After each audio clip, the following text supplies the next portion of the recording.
Hello to the students of grade 7.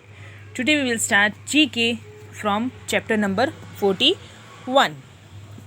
41 chapter Animal Planet. Our world is full of amazing creatures and beautiful animals. Some animals easily adapt themselves to the given environment, while others can only survive in a specific natural environment. Tick the correct answer.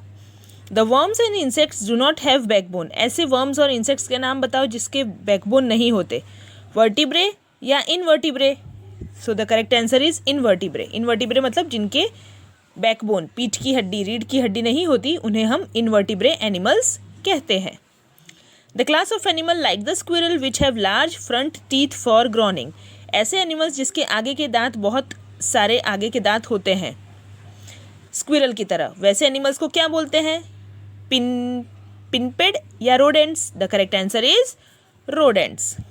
The species to which the sea horse belong to. Sea horse कौन से प्रजाति का animal है? Reptile या fish? The correct answer is fish. Sea horse मतलब दरियाई घोड़ा. The bird which can fly forward, backward and side way. ऐसा एक बर्ड जो आगे, पीछे और साइड वे भी फ्लाई कर सकता है. एल्बेट्रॉस या humming bird. The correct answer is humming bird. Humming bird ऐसा बर्ड है जो फॉरवर्ड, बैकवर्ड, फ्रंट, साइड सब तरीके से फ्लाई कर सकता है. A plant or animal that feeds and lives on other plant or animal. एक ऐसे प्लांट और एनिमल जो दूसरे प्लांट और एनिमल पे अपने खाने के लिए डिपेंड होते हैं. ऐसे एनिमल्स को क्या बोलते हैं? आर्चनिड्स या parasites. The correct answer is parasite. So हम पैरासाइट को टिक करेंगे. The class which the spider, scorpion and mites are a part of. So spider, scorpion और माइट्स कौन से एनिमल के ग्रुप से बिलोंग करते हैं? मोनोट्रीम्स या arachnids. The correct answer is arachnids. The common house hold insect that can survive without its head for a week. एक ऐसा एनिमल, एक ऐसा इंसेक्ट जो अपने हमारे घर में मिलता है और अगर उसका सर कट गया किसी रीज़न से, अगर उसका सर कट गया तो भी वो एक हफ्ते तक जी सकता है. ऐसा कौन सा इंसेक्ट है? कॉकरोच या house fly. The correct answer is cockroach. The most popular animal in Tibet. Tibet में सबसे पॉपुलर एनिमल है लामा. ये टिबेट में पाया जाने वाला एनिमल है which is llama. The American buffalo which is not a buffalo. एक एनिमल बफेलो जो कि बफेलो नहीं है, उसका आंसर है बुल. सॉरी, ये बुल की पिक्चर है और ये है llama. This is the photo of llama which is found in Tibet. ये लामा एनिमल का फ़ोटो है और ये अमेरिकन बफेलो का फ़ोटो है, लेकिन वो बफेलो की तरह नहीं लगता है. Okay, it looks like a bull. ये बुल है जो कि बफेलो की तरह दिखता है. I repeat again, this is American buffalo but it looks like a buffalo, but it is not a buffalo, it is a bull. bull एक animal है जो ये फ़ोटो है, जो कि जिसे अमेरिकन बफेलो कहा जाता है, लेकिन वो बफेलो नहीं है. बफेलो जैसे दिखता है लेकिन वो बफेलो नहीं है. It is a bull. Second, popular animal of Tibet. Tibet का पॉपुलर एनिमल कौन सा है? तो लामा. ये लामा की फ़ोटो है. ये हमिंग बर्ड का फ़ोटो है जो कि आगे, पीछे, साइडवेज, फॉरवर्ड, बैकवर्ड फ्लाई कर सकता है. और ये फ़िश है जिसके बैकबोन नहीं होते हैं, जिन्हें हम इनवर्टिब्रेज कहते हैं. Okay, moving on to lesson number 42, world's sobriquets. Sobriquets मतलब निकनेम. क्यूबा किसके लिए फेमस है? Sugar bowl of the world. पूरे वर्ल्ड का शुगर बाउल, यानी वहाँ सबसे ज़्यादा शुगर प्रोड्यूस होता है. शुगर बाउल ऑफ द वर्ल्ड. तो हम यहाँ पर लिख देंगे 1. Norway. What is Norway famous for? The land of midnight sun. यानी कि यहाँ पर सूरज ढलने के बाद भी सूरज दिखता है. कहाँ पर? नॉर्वे में. So we will write here 2. Cochin. Cochin is the queen of Arabian sea. Arabian sea यहाँ पर बहुत ब्यूटीफुल दिखती है, इसीलिए हम कोचीन को क्वीन ऑफ अरेबियन सी भी कहते हैं. So we will write here 3.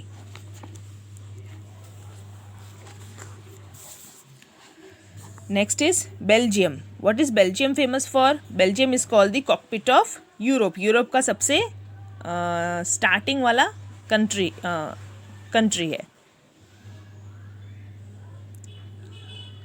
Huang Ho is famous for China's sorrow, China का दुख हुआंग हो को कहते हैं। Dallol in Ethiopia world's hottest inhabited place, यानी कि यूथोपिया एक जगह का नाम है जहाँ पर एक सिटी है डेल्लो, जो कि वर्ल्ड का सबसे हॉटेस्ट प्लेस है। Kerala is known for the spice garden of life, यहाँ पर सबसे ज़्यादा मसाले प्रोड्यूस होते हैं।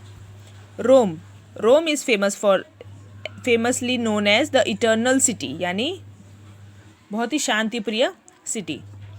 Tokyo Japan, so the most populous city in the world, Japan में सबसे ज़्यादा लोग रहते हैं, इसीलिए जापान के टोक्यो में सबसे ज़्यादा लोग रहते हैं, इसलिए it is called the most populous city in the world. So will write here 9। Egypt, the gift of Nile, यहाँ से नाइल रिवर फ्लो होती है। Kolkata, the city of palace, Kolkata में बहुत सारे बड़े बड़े पैलेसेस हैं, इसीलिए Kolkata is known as the city of palace. Oymyakon in Russia, world's largest island, ये वर्ल्ड का सबसे लार्जेस्ट आइलैंड है रशिया में। So we will write here 12। Greenland, the land of golden place. Australia, the garden city, Australia को garden city कहा है। And Bangalore का correct answer is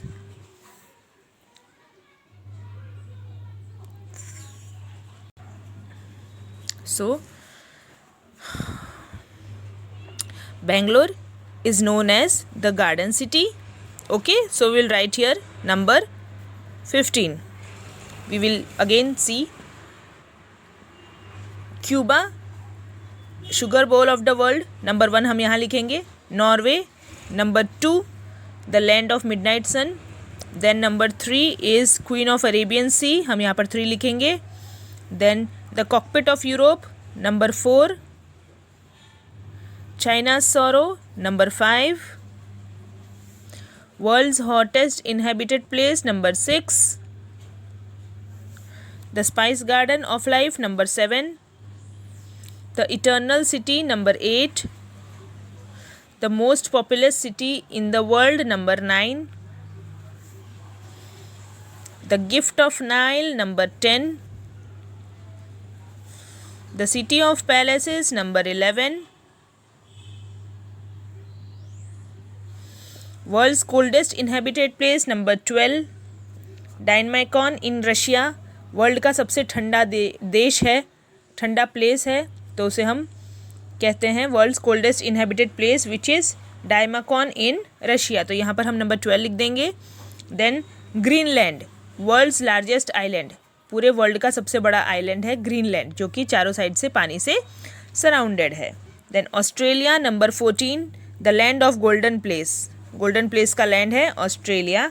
and 15 Bangalore में आ जाएगा द गार्डन सिटी, यानी कि बेंगलोर में बहुत सारे आपको बहुत ब्यूटीफुल गार्डन देखने को मिलेंगे। So Bangalore is known as the garden city. Okay, you can write your answers here 2, 9, 6, 10, 1, 13, 8, 12, 11, 3, 15, 4, 7, 5 and 14. Okay.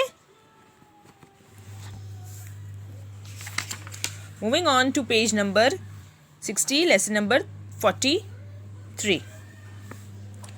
Match the following facts about environment. The gas that cause greenhouse effect. Greenhouse effect किसकी वजह से होती है, कौन से गैस की वजह से? Carbon dioxide.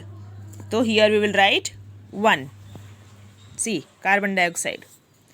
Second, a person who has done pioneering work in the field of rain water harvesting. एक ऐसे पर्सन जिसने बारिश के पानी से लोगों को एग्रीकल्चर करना सिखाया, हार्वेस्टिंग करना सिखाया। So the correct answer is Rajendra Singh. We will write here 2, Rajendra Singh. The person known as mister ozone, mister ozone किसे कहते हैं? अभी हमने पीछे वाले लेसन में पढ़ा, KR Ramanathan. So will write here number 3। A non biodegradable substance that causes pollution, एक ऐसा चीज़ जिससे पॉल्यूशन होता है, जिसे हम बायोडिग्रेड नहीं कर सकते, दोबारा रीयूज़ नहीं कर सकते, that is plastic. Number 4, a chemical that destroys the ozone layer, एक ऐसा केमिकल जो ओजोन लेयर को ख़राब कर रहा है। अभी हमने पीछे वाले लेसन में पढ़ा CFC। Natural source of energy obtained from the earth, under the earth, earth के नीचे से मिलने वाला natural source of energy, that is coal. The person who has created the rock garden in Chandigarh from waste material, अभी हमने ये अपने पिछले वाले लेसन में ये सारे हमने पढ़े हैं। चलो, रॉक गार्डन में, चंडीगढ़ में रॉक गार्डन बनाने वाले पर्सन का नाम बताइए इसमें से, ऑप्शन से। नेकचंद, टेकचंद या प्रेमचंद था ना ऑप्शन हमारा। सो यहाँ पर है नेकचंद, तो इसका आंसर है 7। Okay. Earth has enough for everyone's need but not enough for everyone's greed, who said this line, यानी धरती के पास इंसान की ज़रूरत के लिए सारे सामान हैं लेकिन इंसान के लालच के लिए नहीं। ये लाइन किसने कही थी?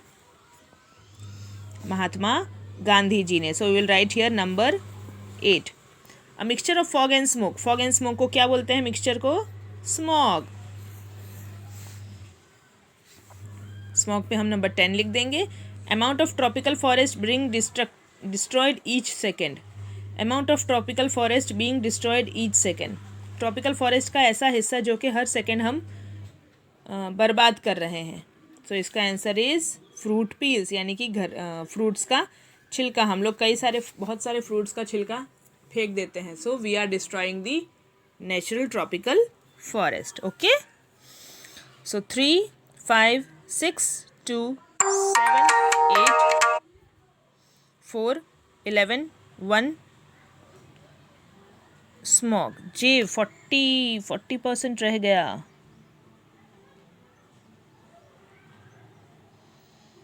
ओ यस, ये आएगा 11।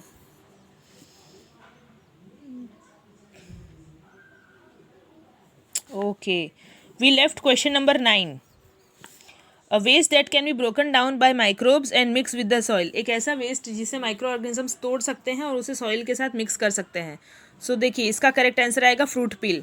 फ्रूट पील में you will write 9 and the amount of tropical forest being destroyed each second, इसमें आ जाएगा 40%, यानी 40% फॉरेस्ट हर सेकेंड खराब हो रहा है, डिस्ट्रॉय हो रहा है।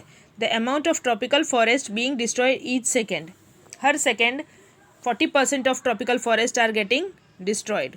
फ्रूट पील का आंसर ये है, एक फ्रूट पील यानी फ्रूट्स का छिलका एक ऐसा चीज़ है, ऐसा वेस्ट है जिसे माइक्रो ऑर्गेनिजम्स तोड़ सकते हैं अगर हम उन्हें सॉइल में मिक्स कर दें और फिर हम वो फर्टिलाइज़र के लिए यूज़ करेंगे। Okay, so check your answers 3, 5, 6, 2, 7, 8, 4, 9, 1, 11 and 10.